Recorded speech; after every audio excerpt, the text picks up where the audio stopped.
Good morning, everyone. Welcome to our March Wednesday webinar. My name is Yokiko Hayashi-Sagil, and I work at the Washington Student Achievement Council. And I'm Danny's Ackelson, Program Supervisor for School Counseling here at OSPI.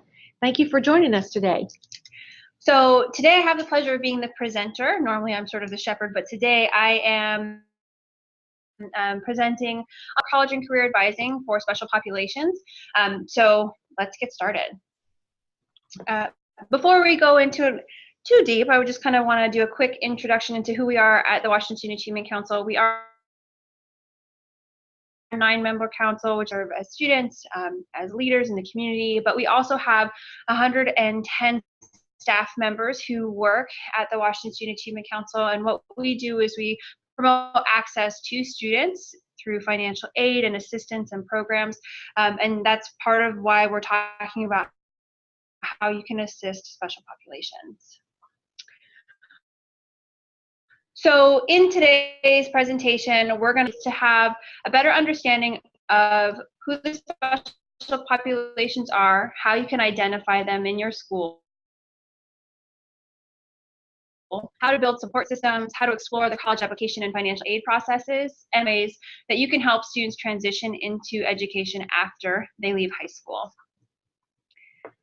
So at the very beginning, it's talking about what are special population students. Special population students, as defined by Perkins 4, are individuals with disabilities, individuals with economically disadvantaged families, including foster youth, including individuals preparing for non-traditional training and employment, single parents, including single pregnant women, and individuals with other barriers to educational achievement, which can include English as a second language. So it's a rather broad spectrum, and we're kind of going to go over just a few of the many different circumstances you're going to find. This also is important when we talk about college, and this is something that we talk about. I work with the College Bound Scholarship, and at the council, we really want to expand upon this term college.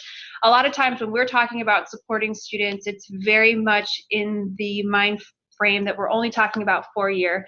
But what we really want to expand upon is that college can mean any sort of post-secondary option for students. So that's including apprenticeships, military options, 2-year degrees, certificates, and a 4-year degree at a public or private institution. So we just really want to kind of be mindful that when we're talking about college and access, it's really inclusive.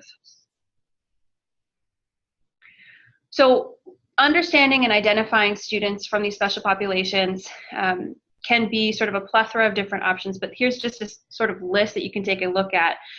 Some students who have high mobility, some who have signs of chronic exhaustion, signs of homelessness, they may have issues with substance, they could have an incarcerated parent. There's a lot of different things that may be seen as a possible red flag. So if you're seeing this with students, this may be a time where you can reach out to them and see that they've got something going on that may be causing a barrier for them and their education. Talking specifically about our LGBTQ students, there's a lot of students who are who identify this way, who often experience harassment, assault, and discrimination, and sometimes it goes unseen. And so it's really thinking about how we can ensure that these students feel safe. It's also very common for these students to experience negative experiences while they're in school, and a majority of students who are LGBTQ are the highest form of population of our homeless youth. So it's really, really important to be mindful when we're working with our LGBTQ students because they are at higher risk. As you can see in the last bullet here, the LGBTQ students are almost 5 times as likely to have attempted suicide compared to their peers. So it's really important to kind of keep that in mind, that these students are going to need additional support, especially emotional support. For our students who are in foster care, these students have a lot of different barriers that are sort of coming up to them at every point in the education system, but a lot of them are experiencing homelessness as they're being put in and out of the care system. 30% of students who are in foster care can return home if their parents have access to housing. So students are going to be coming in and out of that very unstable environment. So it's just keeping in mind that these students are going to want some form of stability, especially if you have the ability to create a strong and close relationship with them.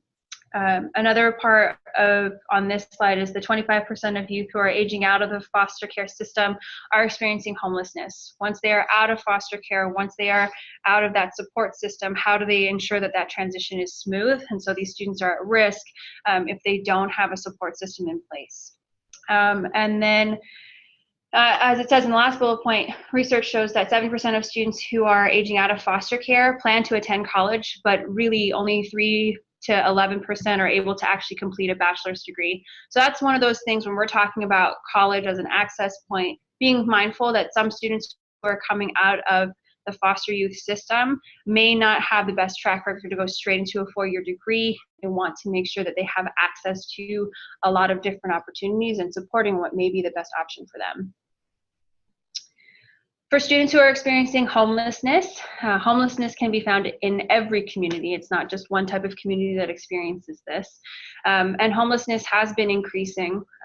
Approximately 40,000 students in Washington currently, and that's doubled in the last 10 years. So it's definitely becoming a more prevalent issue that we want to address and ensure that these students are safe and that they have access to support systems.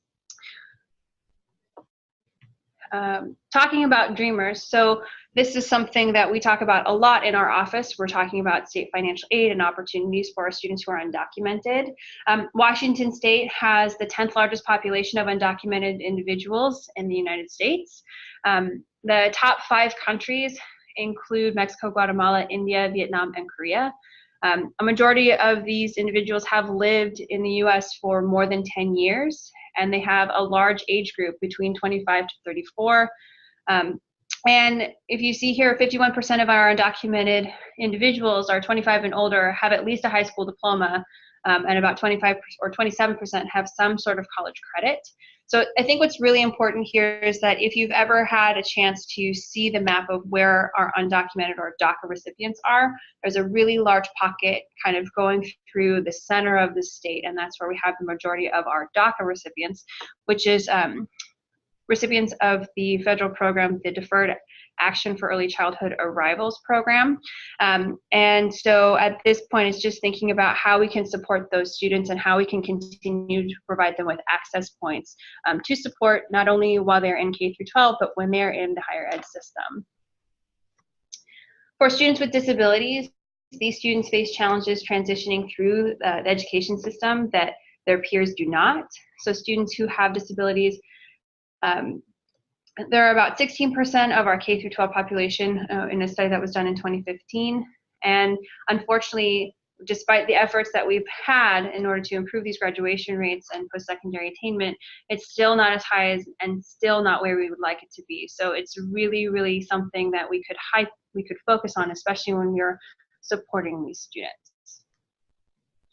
So once these students graduate from high school, where are they going? In a study that was done in 2014, after they graduated, some of them were able to go to community or technical school, but a lot of them are not working.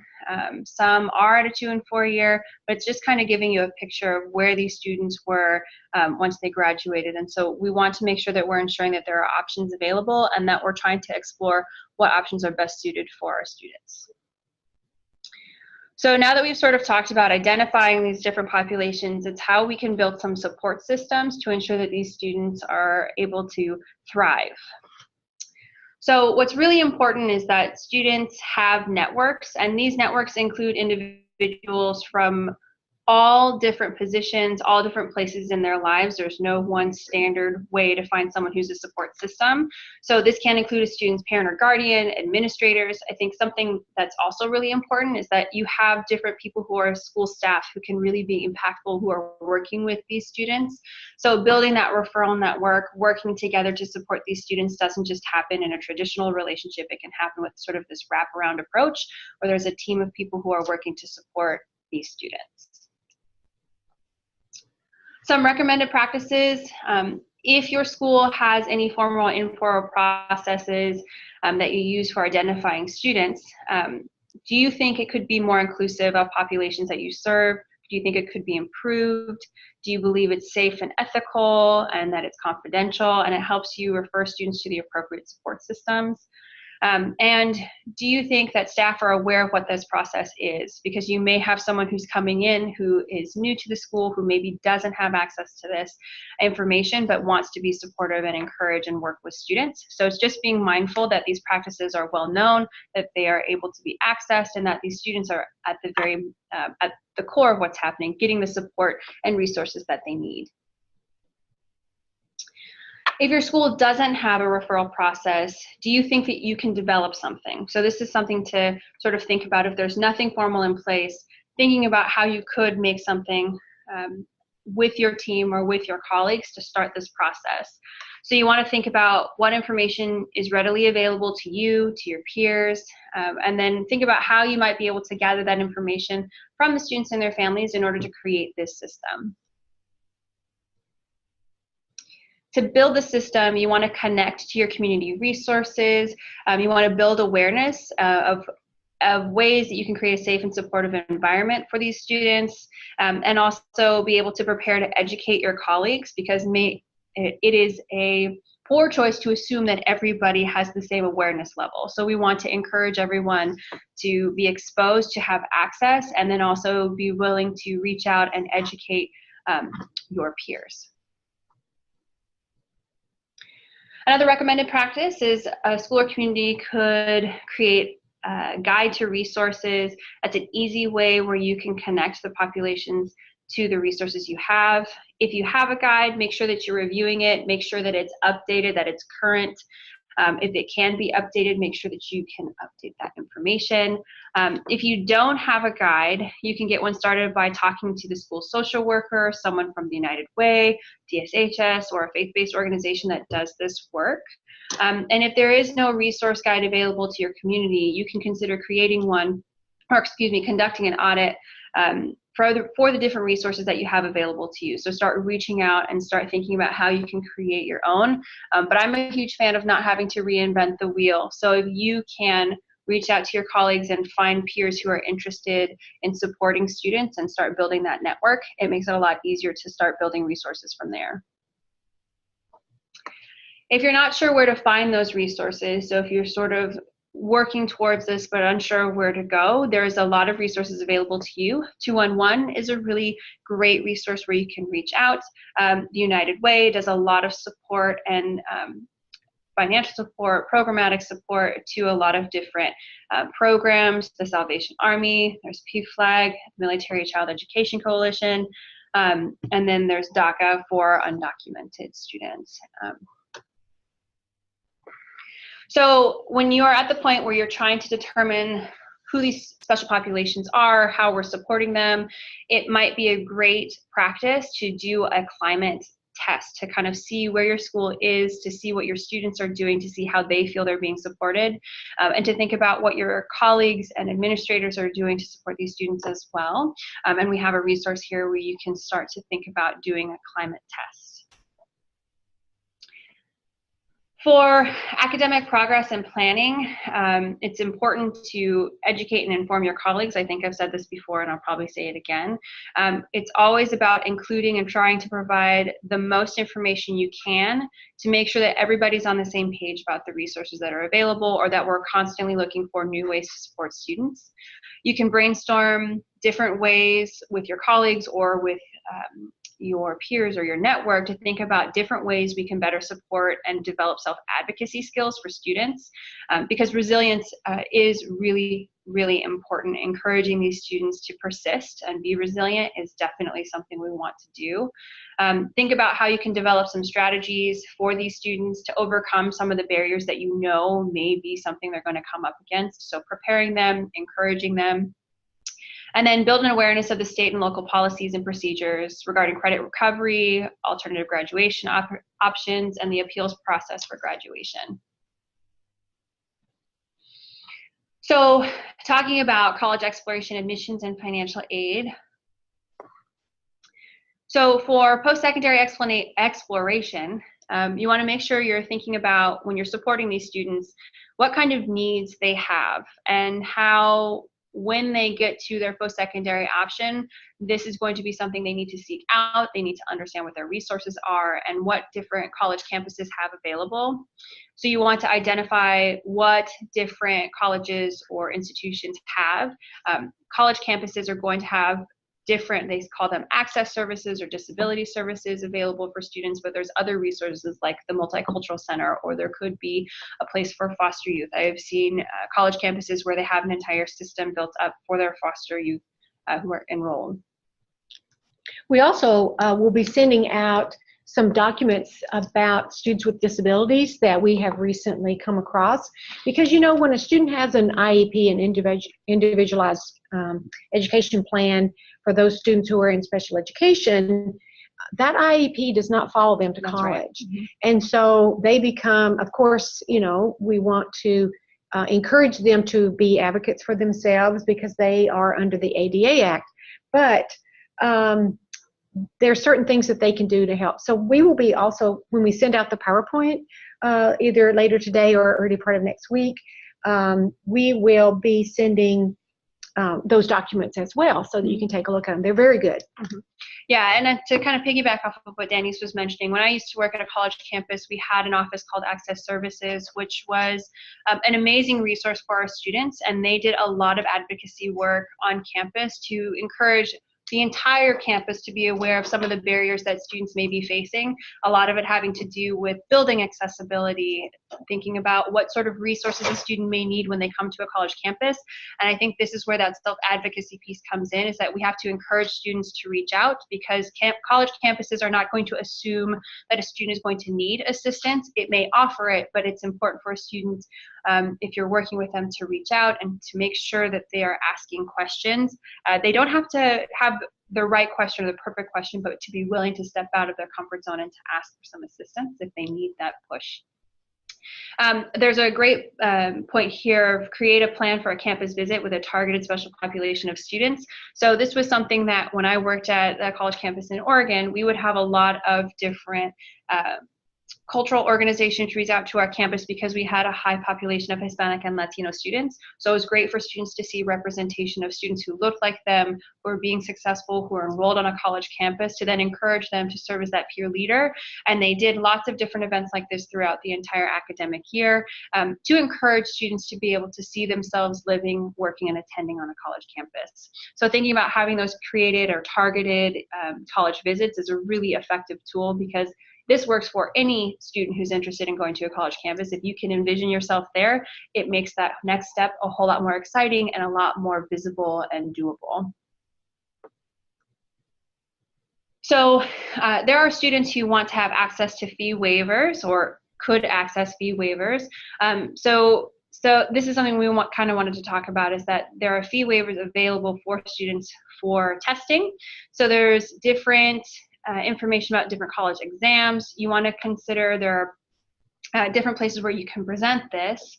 But these are the different types of exam we're talking about: the ASVAB, the AccuPlacer, the SAT, PSAT, or ACT test score or test that they can get fee waivers.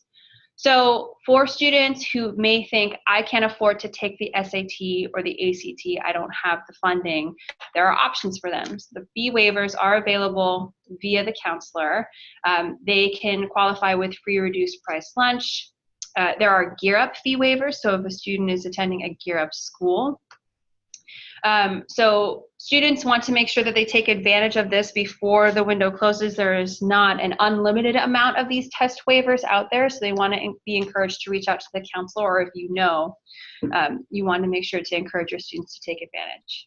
And oftentimes I think it's up to the school counselor to actually call the student in on a one-on-one basis, because many times those students are embarrassed, or they don't know about it, or they're reluctant to come in. So sometimes we have to go find them to give them a fee waiver. Absolutely.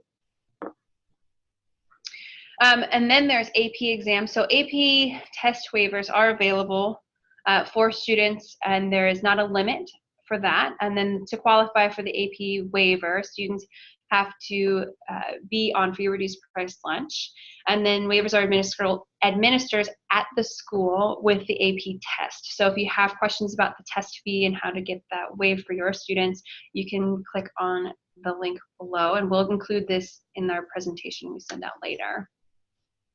For the ACT fee waiver, the student has to be enrolled in high school in 11th or 12th grade. They need to be a U.S. citizen or from the U.S. territories of Puerto Rico, and they need to meet some of the indicators below. So you can see student is receiving free reduced price lunch. They are on they're in the TRIO program, they're in subsidized housing, they are in homeless or experiencing homelessness, are in foster care, or they are a ward of the state. Students can use the waiver to take the ACT up to 2 times, and they must access the waiver from their counselor, not from the ACT test itself. And it must be signed by the student and counselor, and it covers the basic test fees, including sending the test scores to 4 different colleges. So it does not cover the late registration fees. And for school counselors, if you do run out of those, you can contact ACT or SAT, and they would be more than happy to send you as many as you need. For the SAT waiver, similar to the ACT, you have to be in 11th or 12th grade, be a U.S. citizen, or from the territory of Puerto Rico, and then you have to meet essentially the same criteria. The waiver must be obtained by the school counselor, and to be valid, it must be completed by the high school guidance counselor, and the student can receive a fee waiver for waiver cards up to 2 waivers, SAT waivers for 2 SAT subject tests. My mouth was full of marbles. I apologize if that was unclear.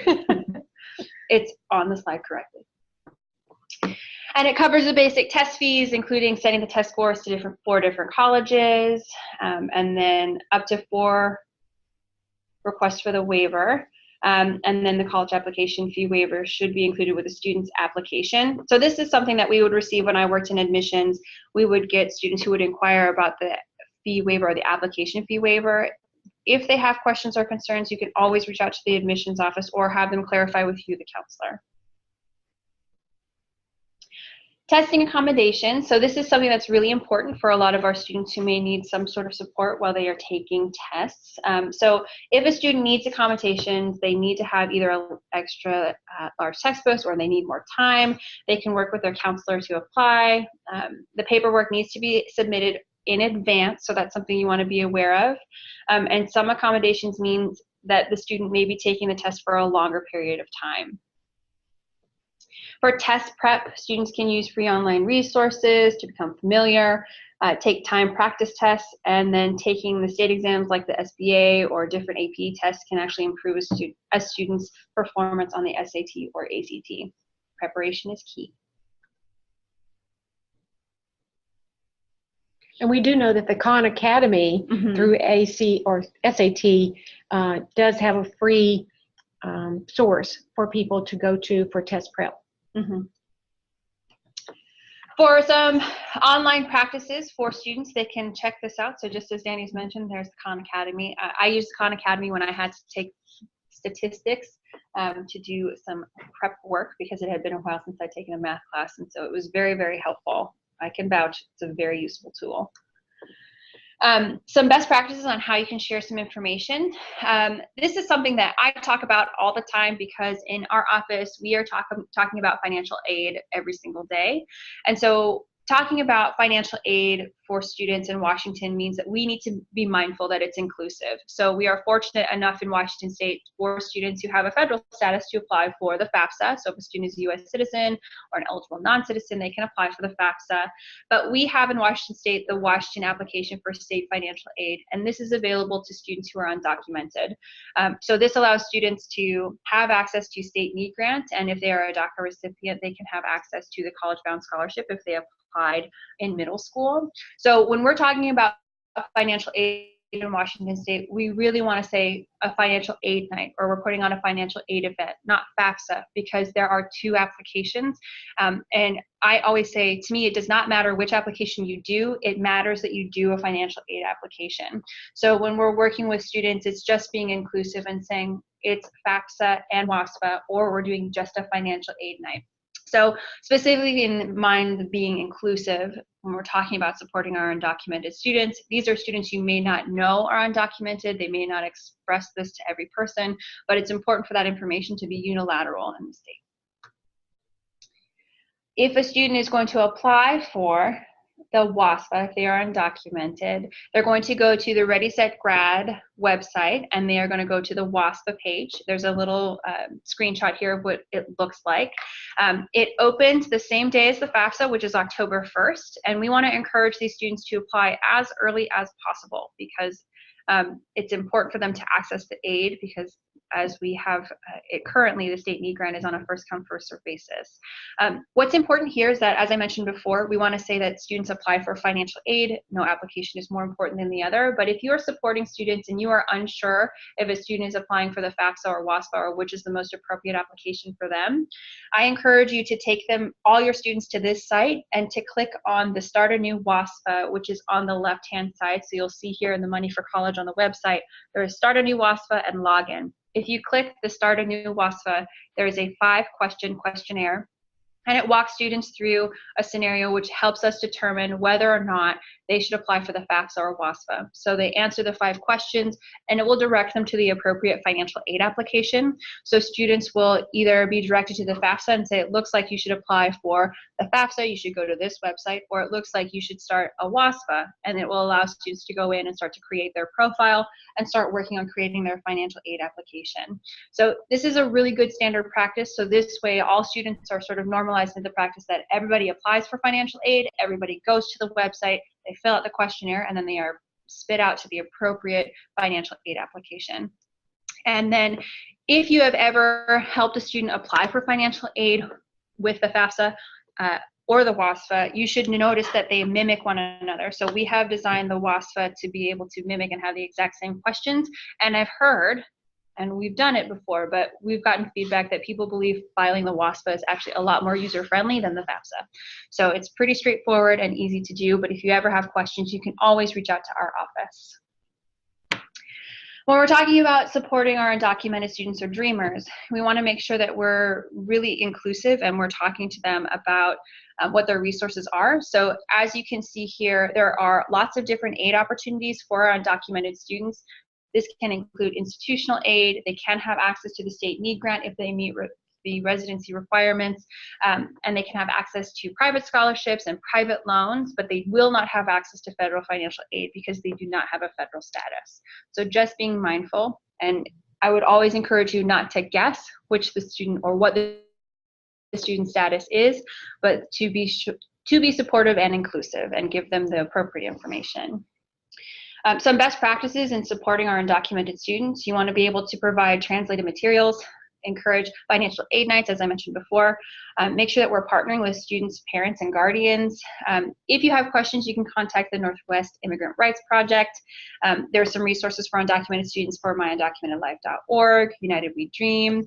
And there are some college campuses which have multicultural centers, but some that are specifically targeted for undocumented students. And then they have I believe it's every other year, Beyond HB 1079 conference, and this year it was in Yakima. My colleagues and I presented at that conference this last Saturday about financial aid opportunities. And I heard a lot of really positive comments about that conference and the way things were explained to students to help them feel more comfortable with what's happening on the news every day. Mm-hmm. Absolutely. So this is an option. If we're talking about supporting our undocumented students, you can encourage them to think about dual credit if it's the right choice for them, if they are academically prepared. But students can do Running Start, so they can access college courses and college credit while they are in high school. And then they can access advanced placement or an IB program, and they can also do the tech prep. So there's just a few different options for them, so they can have the ability to access college credit, so they can save if they are interested in pursuing their 4-year, 2-year, or post-secondary options. Some key takeaways is that undocumented students who do not get DACA, which is Deferred Action for Early Childhood Arrivals, can have access to in-state financial aid. So that is through our 1079 program. And DACA students who are eligible for state need grant may have access to the College Bound Scholarship if they applied. So they have to have DACA status if they're undocumented to have access to College Bound as it stands right now. Any student, including F visa students, and U.S. residents can have state residency through HB 1079. So I just want to make sure that it's not explicit to undocumented students.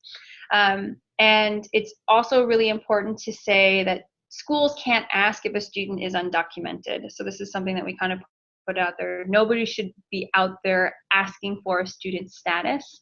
And that it's important for these students to make sure that they apply for financial aid early and that they ensure that they're checking their admission and that they're paying the correct amount of tuition, because sometimes the students won't question it. If a student has been admitted, they may not look at it and know that there's a difference between if they're at a state school, in-state versus out-of-state tuition. So just encourage them to make sure that they're looking at their financial aid and making sure that their status is correct. For supporting our LGBTQ students, they may be applying to school, but they may not be sure. They may be a little nervous. They may have some negative school experiences, so they're looking for places that can make them feel more comfortable. So something that you can do is you can help them access different programs or resources if you know of a campus that has different friendly options, and learn about what the laws about what name and gender markers are for students. So some of them may say that they have inclusive gender markings in their application, and then what to do when they're applying for financial aid. For our homeless students and families, they have lots of different barriers. So they may be at an academic disadvantage and they may lack some documentation, or they may not have the ability to pay for some of their fees. So it would be really important to make sure that these students are thinking about connecting them to resources. So thinking about what they may need when they're at school, sort of giving them that wraparound support and helping them find ways to pay for some of those application fees if money is tight, or helping them apply and encouraging them to apply for financial aid, and just kind of not hand-holding, but encouraging them and advocating with them and encouraging them to do it. For students with disabilities, you want to make sure that those students are aware of the differences of the different types of support that they're going to receive at the post-secondary level. So it may not be the exact same accommodation they received when they were in K through 12. Thinking about the different types of accommodations at different places, what they offer, how they offer it, and be able to identify and share some issues related to students with disabilities. And students who have disabilities know what their rights are, what their responsibilities are, and how they can self-advocate.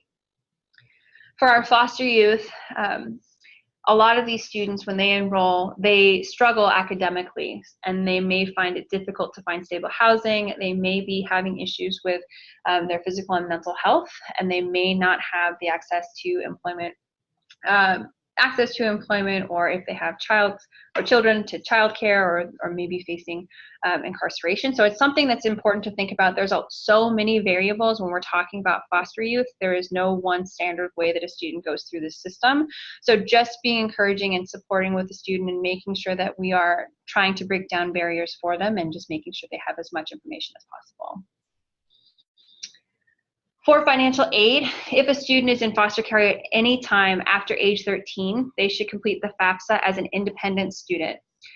So they don't need to include their parent information, even if they're adopted after the age of 13. And then what's important about this, and the last bullet, is that students who are in foster care from any point in time from grade 7 to age 21 who have not received their high school diploma are going to be automatically enrolled into the College Bound Scholarship.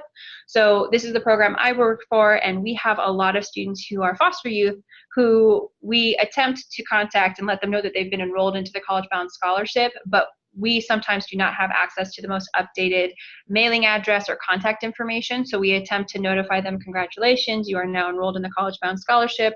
You don't have to do anything. Everything is already complete. You just want to make sure that you meet the College Bound Pledge.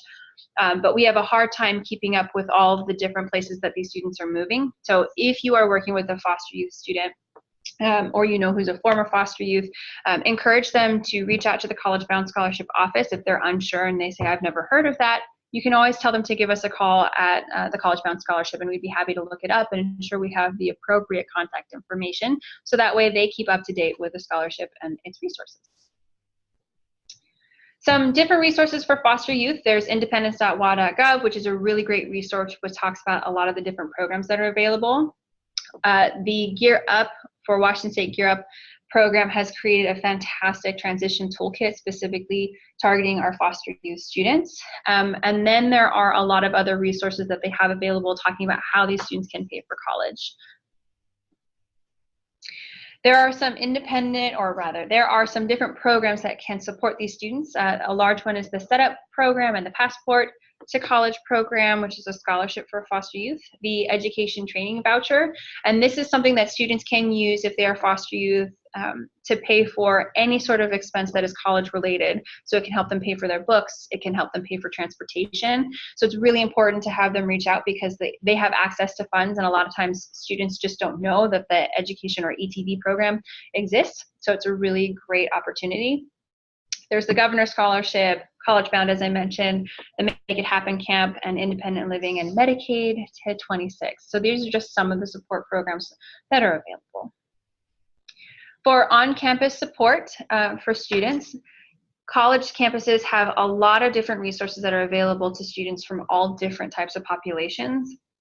So some of the programs that I have had the experience of working with is the TRIO, which is the Student Support Services, and this is for students who are first generation, students who are low income or have a documented disability. And this is a really great resource because a lot of them provide some of the soft skills, talking about how to build a resume, how to do college success, how to ensure that they are academically prepared, how to stay organized, and they offer academic support, and they maybe offer tutoring or access to peer mentors.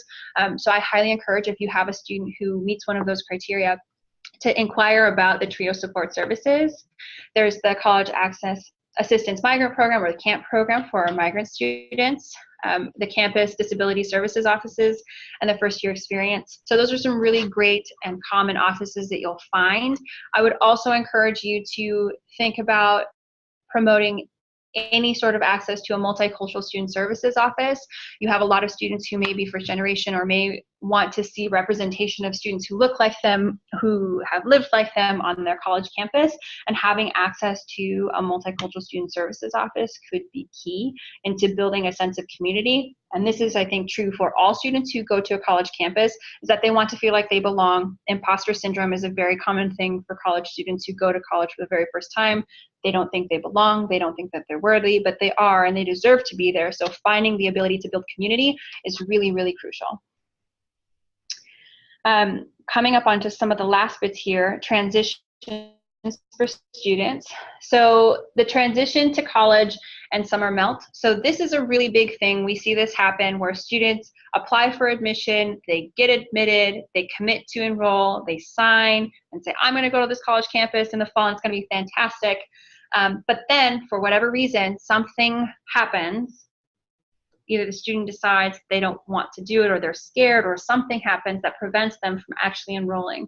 And this is a challenge that college campuses face in the admissions office and different places, but it's something we want to address because we want to encourage students to persist through and attend. So thinking about how to keep in contact with students once they are out of the doors in June before they go back in September or August is encouraging them to be mindful to keep up with deadlines, make sure that they file or fill out all of the forms that are sent to them, and then make sure that students are accessing their college campuses, because I think a lot of the barriers really start with fear. Students are a little afraid and they're unsure of what to do, and so fear allows them to take over, and then they don't enroll, and that's not what we want.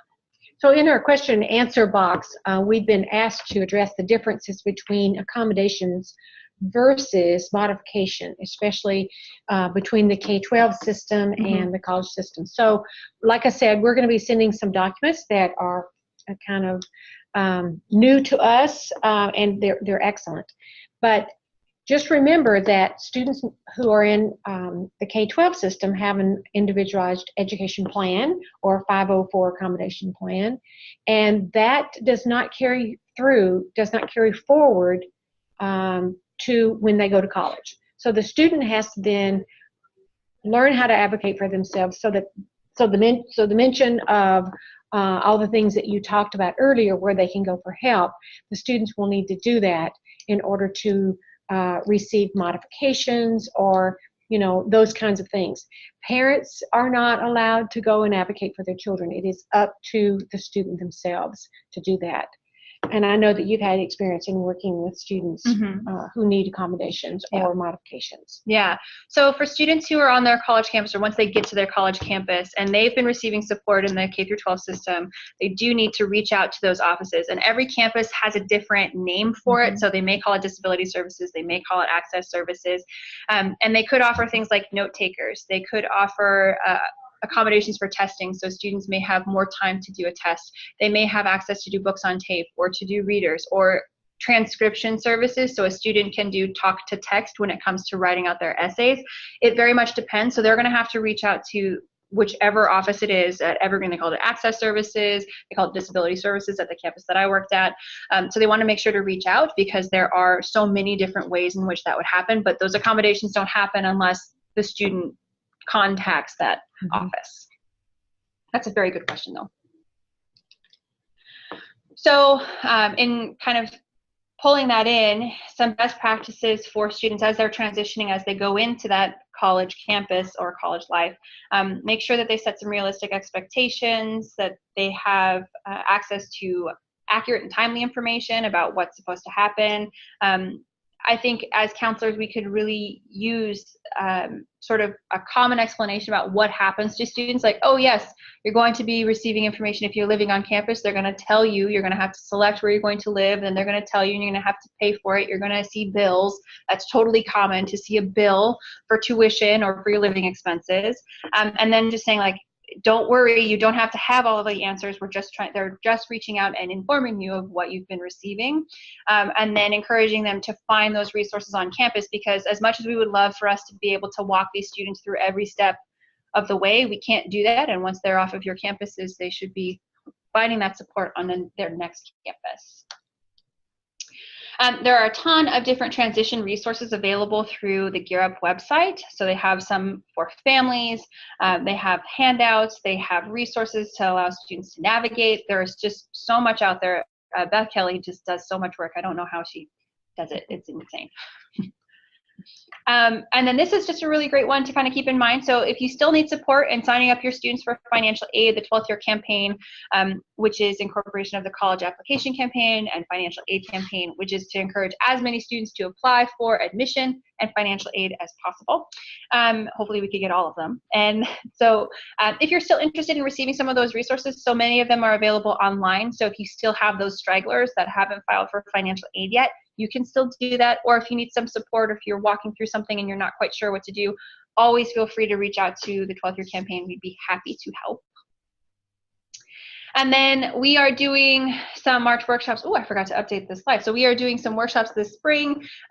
We have been all over the place. We are going to be next week in Port Angeles, and we are going to be in Tacoma at the University of Washington, Tacoma. And these are workshops that are partnered with OSPI, the Student Achievement Council, and the Washington College Access Network. And these are really more focused on some updates from OSPI, talking about ESSA, and then they're talking about how we can do financial aid and supporting students in the financial aid process. So it's talking about how to apply, how to compare their award letters, and just kind of giving you that inside information. So if you have more questions, I can give you more information. We also have these dates are posted in the newsletter that is on the OSPI school counseling site. So, or you can email Yokiko or me, and we'd be happy to provide you additional information. But the way you register is you go to Washington Student Achievement Council under events, and you can see all the dates and locations. And still not too late if you wanted to join in one of these workshops. People are still registering. Yes.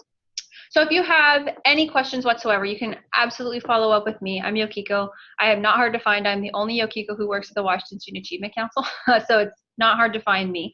But we have a ton of different resources. You can go to our different websites, Ready, Set, Grad, Gear Up, Washboard, and we'd be happy to help.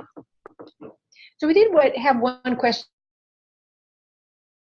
earlier in the presentation about the data. You know, we earlier had the data slide if you don't, we can get back to this person. Yeah, we will absolutely. So if you want some more information about the data that was pulled, I'm going to have to confirm it with Beth Kelly because she's the one who pulled together the material.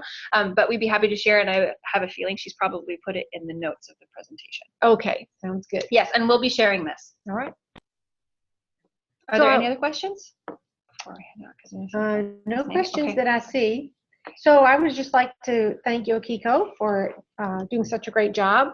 You know, this is a monthly webinar series that we do, and we'll have another one coming up in mid-April. We sent out the date. Sorry, we don't have it on the top of our head. And we will be talking about leaders, and we'll have from Student Achievement Council, Stephanie Gardner, who will be leading that webinar. And then we have one last webinar in May that will be about dual credit, and Kim Rakedahl and Barbara Dietrich and others will be doing that webinar. So we just want to thank you for being here, and I hope to see the school counselors who are on this webinar. That we get to see you at the WASCA conference this week, tomorrow and Friday. Tomorrow and Friday. All right. Thank you so much for coming and attending. We hope to hear or see you at the next webinar. Thank you.